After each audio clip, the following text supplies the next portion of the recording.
नमस्ते।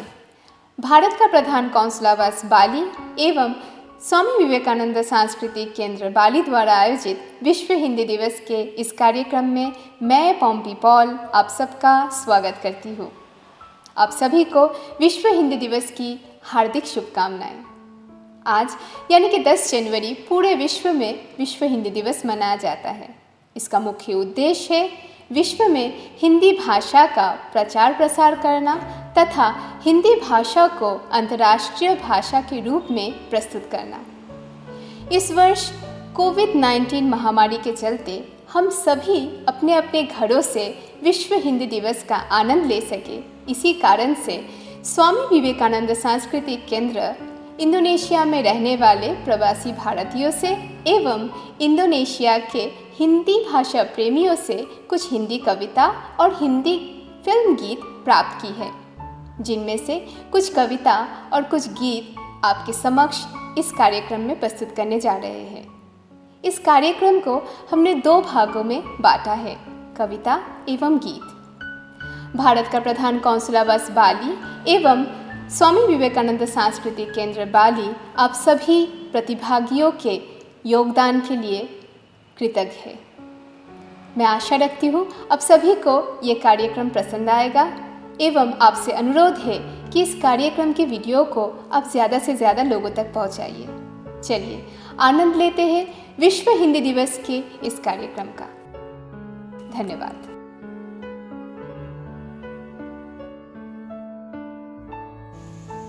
नमस्ते, मैं कविता मोहना आज एक स्वरचित कविता प्रस्तुत करने जा रही हूँ।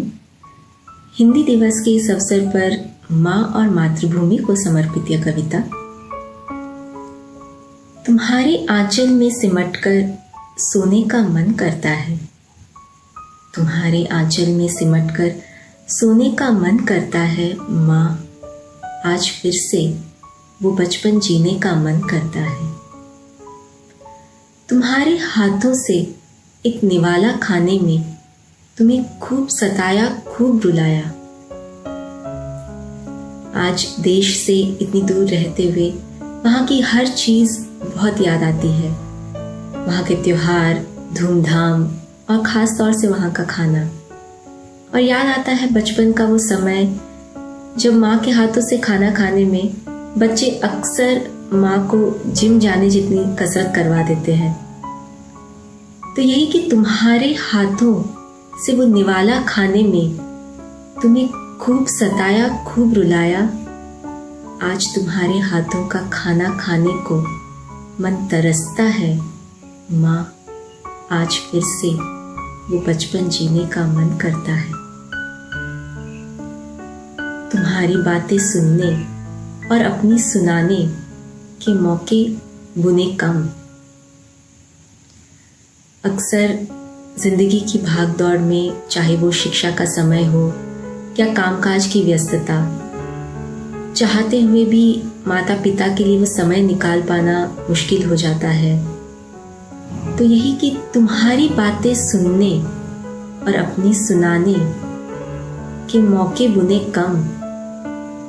आज तुमसे ढेरों बातें करने का, वो हर छोटा किस्सा बांटने का मन करता है माँ, आज फिर से वो बचपन जीने का मन करता है। तुमने जितने नाजों से पाला, उंगली पकड़कर संभलना सिखाया। तुमने जितने नाजों से पाला, उंगली पकड़कर संभलना सिखाया। अब तुम्हारा हाथ थाम तुम्हारे साथ चलने का मन करता है माँ, आज फिर से वो बचपन जीने का मन करता है। तुम्हारे आंचल में सिमटकर अनगिनत सपने देखने का मन करता है, वो फिर से बचपन जीने का मन करता है, बचपन जीने का मन करता है। धन्यवाद। आप सभी को हमारा बहुत बहुत प्रणाम एवं हिंदी दिवस की बहुत बहुत शुभकामनाएं। हम मीनाक्षी श्रीवास्तव, सुराबाया, इंडोनेशिया से। हम अपनी कविताएं मीनू के नाम से लिखते हैं और आज हिंदी दिवस पे अपनी एक कविता की 4 लाइनें आपके सामने पेश करने आए। अनुमति चाहते हैं। अनुमति। हमारी कविता का शीर्षक है हिंदुस्तान। जो इस तरह से है। मैं सिंधु हूँ, मैं हिंद हूँ, गर सोच तेरी हो सही, गंगा ही के मानिंद हूँ। मैं धर्म से इंसान हूँ, मैं कर्म से इंसान हूँ, मैं हिंद की संतान हूँ। मंदिर मेरा, काबा मेरा, नानक की गुरबानी मेरी, गीता मेरी, मैं अजान हूँ। इस देश की फसलें मेरी, मजदूर की मेहनत मेरी, जो देश को उन्नत करे, मैं किसान की संतान हूँ। तुलसी के दोहे हैं मेरे, गालिब की हूँ मैं शायरी, बेकल कही मैं कलाम हूँ। तिलक से मेरा नाम है और भगत मेरा सम्मान है, गांधी जी मेरी शान है। सब रंग जीवन में मेरे, मेरे देश ने मुझको दिए, ऋतुओं से माला माल हूँ। हिंदोस्ता मुझ में बसा, मेरी हिंद से पहचान है, मैं हिंद की संतान हूँ। मैं धर्म से इंसान हूँ, मैं कर्म से इंसान हूँ। मैं धर्म से इंसान हूँ और कर्म से इंसान हूँ। Thank you. नमस्कार। नमस्कार। विश्व हिंदी दिवस पर मेरी हार्दिक शुभकामनाएं और अभिनंदन आप सबको।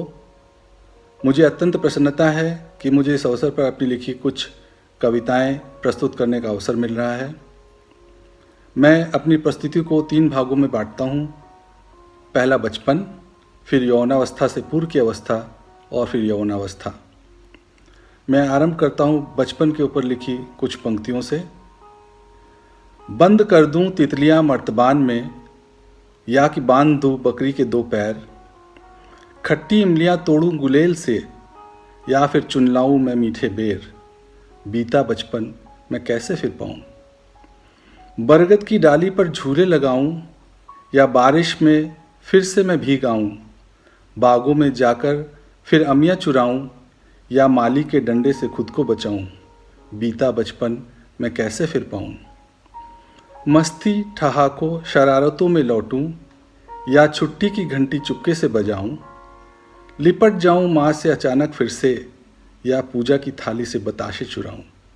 बीता बचपन मैं कैसे फिर पाऊं। बचपन को पार कर अब हम यौवनावस्था से पूर्व की अवस्था में आते हैं। उसके ऊपर मेरी लिखी कुछ पंक्तियां हैं। अपने हिस्से की ज़मीं और अंजुली भर आसमां लेकर, सूरज से थोड़ी चमक चुराकर, चांदनी से स्निग्धता लेकर चल देता इस जहां से, तो फिर किसे पता चलता। साथ महकती हवा होती, संग उफनता सागर, आँखों में होते सपने और हौसलों के पर। भरता उड़ान नए जहां तक, तो फिर किसे पता चलता। न होता उस जहां में कुछ पाने की होड़, जो मिला उसे भूल कर न मिले के पीछे दौड़। ऐसे जहां में पहुंचता, तो फिर किसे पता चलता। अब इसके पश्चात यौवनावस्था आती है। उसके ऊपर मेरी लिखी कुछ पंक्तियां। बादलों के शामियाने तले, चांदनी की चादर ओढ़े तुम आ जाना।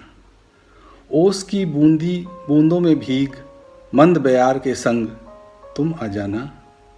इन चिनार के झुरमुट में चांद छुपने से पहले तुम आ जाना।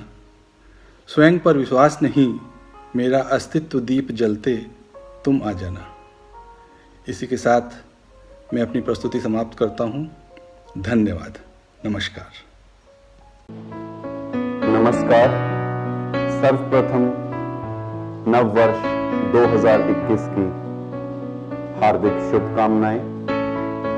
गया साल 2020 पूरी दुनिया के लिए चुनौतियों से भरपूर रहा। पूरी दुनिया पर महामारी कोरोना का साया छाया रहा और आज भी पूरी दुनिया बहुत ही संयम और बहादुरी से इस महामारी का सामना कर रही है। एक कविता आपके समक्ष रख रहा हूं जो इस सकारात्मक सोच से लिखी गई है कि ये जो नई शुरुआत हो रही है, नव वर्ष आ रहा है और इस नई शुरुआत के साथ एक सकारात्मक सोच के साथ पूरी दुनिया में खुशहाली दोबारा आएगी।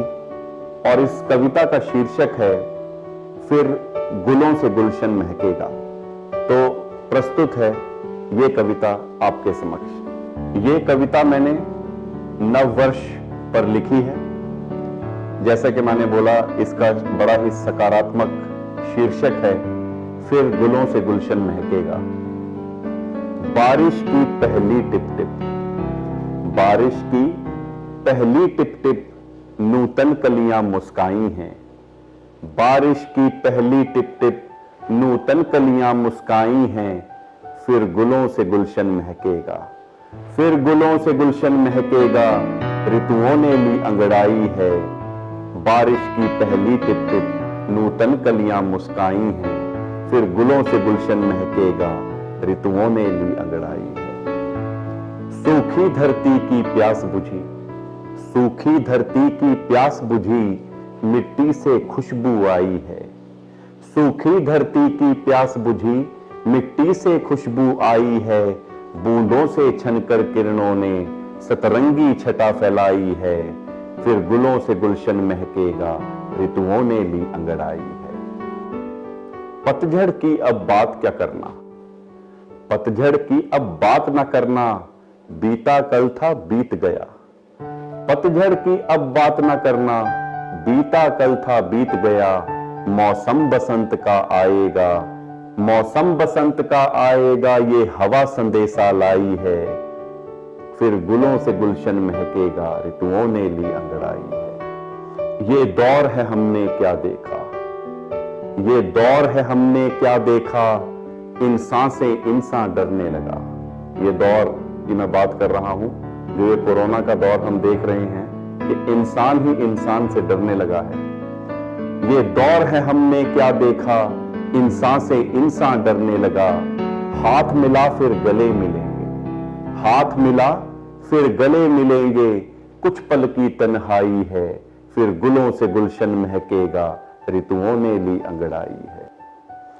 होली ईद दिवाली सब इस बरस मना ना पाए।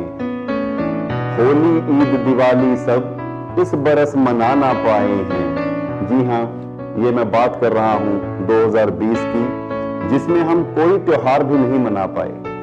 होली, ईद, दिवाली, क्रिसमस सभी त्योहार हम मना ही नहीं पाए क्योंकि पूरी दुनिया को इस कोरोना महामारी ने जकड़ा हुआ था और आज भी जकड़ा हुआ है कि होली, ईद, दिवाली सब इस बरस मना ना पाए हैं। दिन आएंगे फिर उत्सव के, दिन आएंगे फिर उत्सव के। संयम रखने में भलाई है। फिर गुलों से गुलशन महकेगा। ऋतुओं ने ली अंगड़ाई है। बिन देखे इस दुश्मन से धोखे खाए हैं बहुत बड़े। बिन देखे इस दुश्मन से धोखे खाए हैं बहुत बड़े। ये बिन देखे दुश्मन की जो मैं बात कर रहा हूं, ये कोरोना की बात कर रहा हूं। एक सूक्ष्म अदृश्य दुश्मन है जो दिखता नहीं है, लेकिन उसके हर वार से पूरी दुनिया ग्रस्त है। बिन देखे इस दुश्मन से धोखे खाए हैं बहुत बड़े। बिन देखे इस दुश्मन से धोखे खाए हैं बहुत बड़े। हम गिरकर फिर उठ जाएंगे, हम गिरकर फिर उठ जाएंगे। ये मानवता की लड़ाई है। फिर गुलों से गुलशन महकेगा। ऋतुओं ने ली अंगड़ाई है। बारिश की पहली टिप टिप नूतन कलियां मुस्काई हैं। फिर गुलों से गुलशन महकेगा। ऋतुओं ने ली अंगड़ाई है। फिर गुलों से गुलशन महकेगा। ऋतुओं ने ली अंगड़ाई है। बहुत बहुत धन्यवाद। 2021 हम सभी के लिए खुशियां और समृद्धि लेकर आए और पूरी दुनिया को इस कोरोना महामारी से निजात मिल जाए। इसी भावना के साथ, इसी आशा के साथ, इसी प्रार्थना के साथ आप सबसे विदा लेता हूं। लेकिन आप सभी अपना ध्यान रखिए, मास्क का इस्तेमाल जरूर करिए, हैंड सैनिटाइजर का इस्तेमाल करिए, अपने हाथ धोते रहिए और सोशल डिस्टेंसिंग को जरूर अपनाइए। जय हिंद।